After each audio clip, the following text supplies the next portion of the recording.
I probably don't even need to say this, but if you haven't already, I highly suggest watching episode 7 of Murder Drones before proceeding, because this video will not hold back on spoilers.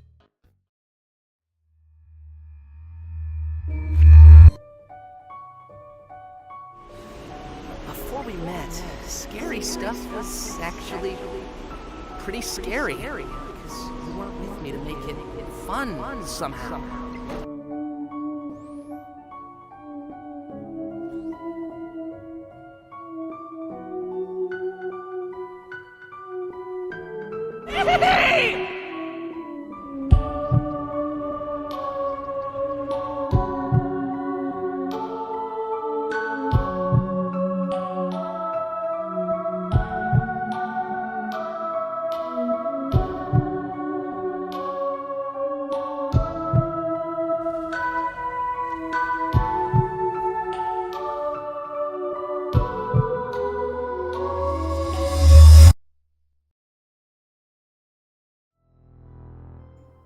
Okay, so first I have to clear something up. So, in my last theory, aka the Spire theory, I missed this crucial bit of information. Jay, relay hand. Sin's orders. Step 1. Clear drop zone of life and construct Spire. Step 2. Enter labs with this symbol. Now, I don't know how I missed that bit of information, but it basically confirms that the Spires are 100% not good, and that there are multiple disassembly drone teams that were sent to Copper 9. Also, my last, or I guess you could say my first theory, exceeded my expectations tremendously. Like, my god. So, thank you guys very much. So now that episode 7 is here, where will the story go? That's what I'm gonna try to answer. Okay, I just wanted to clear this up real quick, because, apparently I left this out of the script, and I'm now doing it. We're gonna be doing the information first, and then the, predictions, because, I need to have, you know, proof to back up my claims. Back to past me, future me, whatever.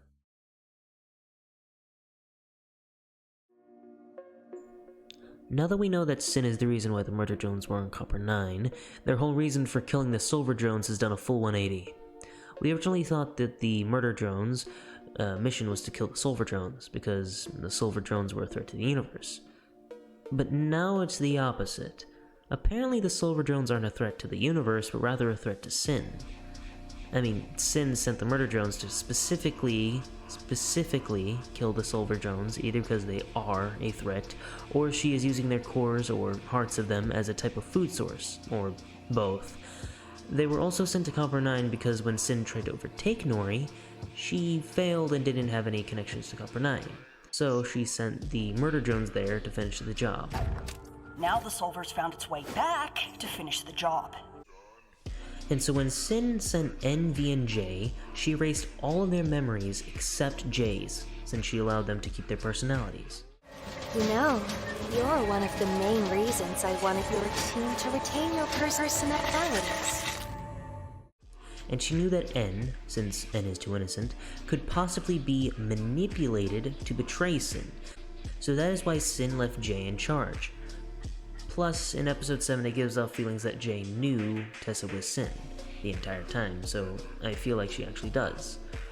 Plus, with her destroying the previous spaceships, that makes it more likely she is working with Sin.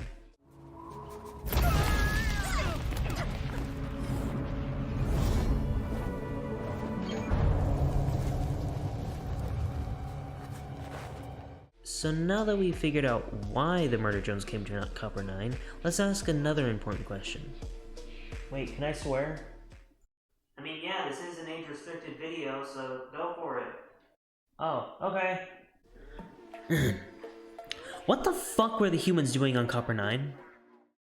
What did you just say about me, you little bitch? I'll have you know I graduated top of my class in the Navy SEALs, and I've been involved in numerous secret raids.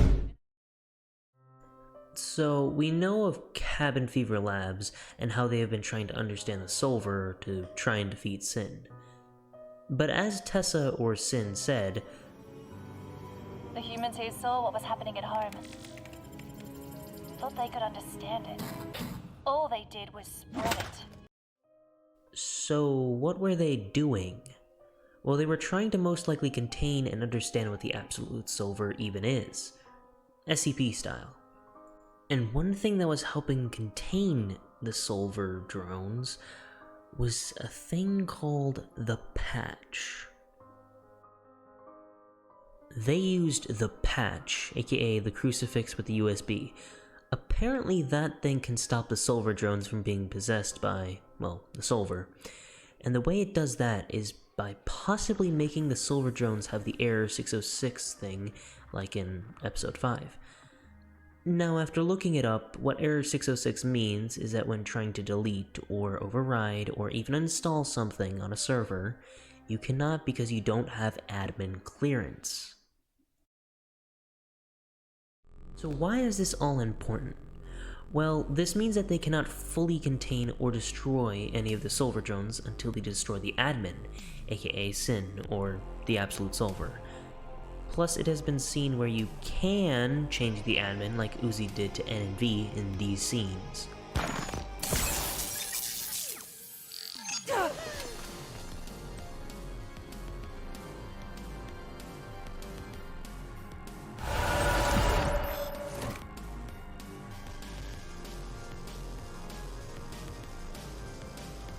So that means that Sin can't control N or V anymore.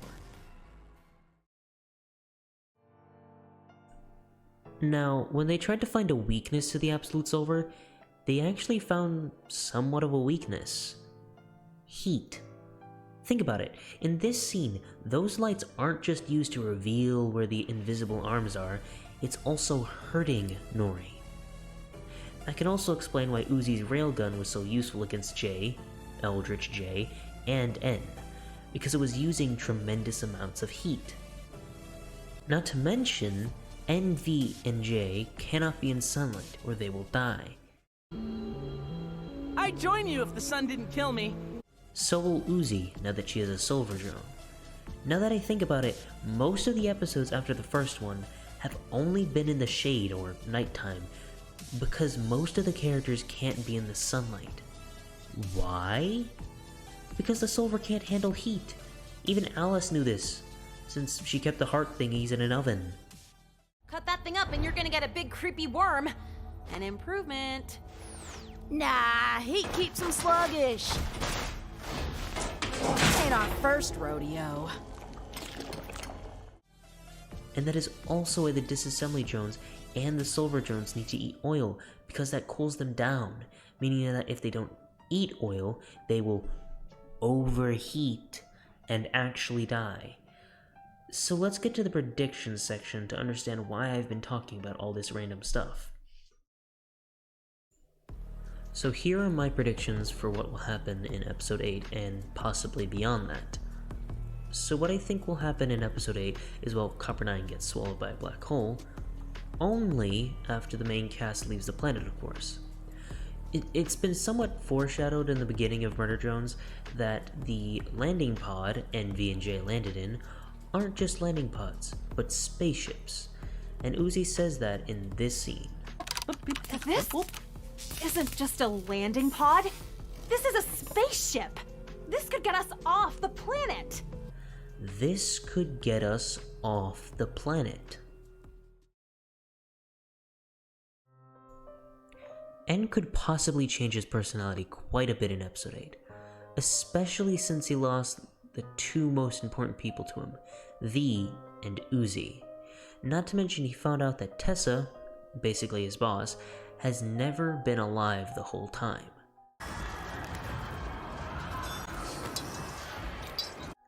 That amount of pain can change a person, and to further that this might happen, Glitch on their YouTube, X, and I think Facebook accounts posted this. And the title, the body language, and even the fact we can't see his face, and I think this is right after episode 7, so what would this mean? Well, it could mean we could get a much more cold and angrier version of N. And this would also mean when fighting J, he could possibly go full serious mode if he suspects that J was helping Sin.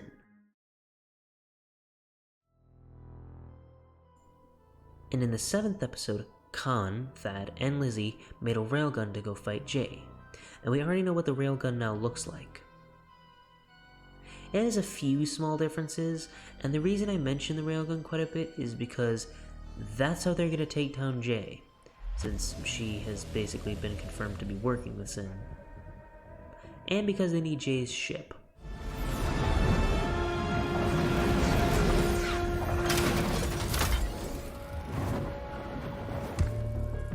Uzi's railgun worked on Jay once. It'll work on her again.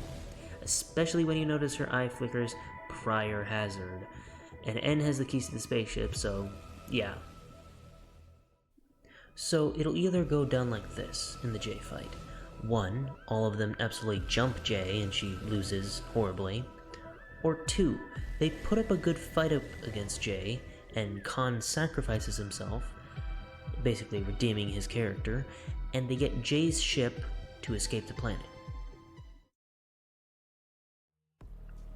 Okay, so V may or may not be dead, but I just want to go through the possibilities of how she can come back if she is dead, or isn't. Number 1, she actually didn't die in that scene and will reunite with the team. The least likely. Number 2, time travel. Well, the only way this can happen is either some black hole time warping shit, or they just accidentally build a time machine. Also, unlikely, but whatever. Number 3, clones. Jay and Sin mention clones. Real tired of killing this one. Effective drones were cloned more. Too bad you've served your purpose. Don't worry, your backups will forgive me. Meaning that if N and J have clones, so does V. But it's most likely that V will return as a villain if this possibility is true. It's also the most likely out of the 3 options. For what happened with Uzi, it might be simpler than you think. It might have been something like she fell into a black hole or wormhole and was sent into the future after Copper 9 blew up. And they either 1, use Jay's ship and the rest of the team pick up Uzi while she's floating in space, or 2, think she's dead and leave Copper 9. And you might be asking, where to from here? Well, isn't it obvious? Off to another planet! And we will most likely meet new characters, challenges, and allies. Like Jay says, Way to go, stud. The company's gonna love this. With this colony wiped, we'll make top team this quarter for sure. You know. meaning that there are multiple different murder drones sent to multiple different planets, just like how they did it on Copper 9. So that means we will see new disassembly drones, allies or enemies, either way. I also predict that Uzi will have to use a railgun since using her Solver is too dangerous. So all you Uzi railgun lovers can geek out, because I'm pretty sure Liam's gonna do something like that. And we may eventually return to Earth. Most likely not. So, there it is. There is my predictions for episode 8 and possibly beyond. Only time will tell if I'm correct or not. But I must thank Liam Vickers and Glitch Productions. They are the people who put so much work into each episode, especially this one, so I cannot wait for such dark and mysterious things we encounter in the next episode. But I feel like that's a good place to end. Zinny Boy, signing out. See ya.